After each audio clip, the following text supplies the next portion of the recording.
Почитувани граѓани, владата предводена од Социјалдемократскиот сојуз на Македонија и коалицијата усвои нов закон за прекин на бременоста. Правото на жената за прекин на бременоста е неприкосновено. Жената сама свесно носи одлука за раѓање и број на деца.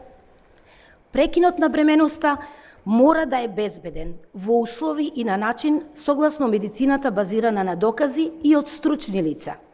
Нема веќе административни процедури, комисии, нема веќе пристрасно советување, нема 3 дена чекање, нема веќе носење одлуки во нејзино име.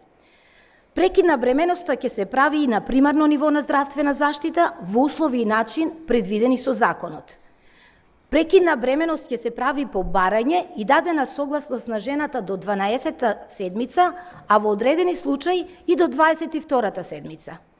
Жената ќе знае како се изведува, колку и какви последици носи интервенцијата. Животот на жената е пред се.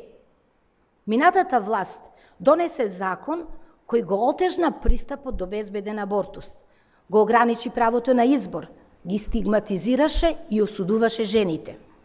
Со новиот закон се гарантира нејзиното достоинство, приватност, информираност и доверливост. Со овој закон исполнуваме уште едно изборно ветување. Законот наскоро ќе влезе во собраниска процедура и апелираме до сите пратеници заеднички да го поддржиме во интерес на жените и нивното здравје.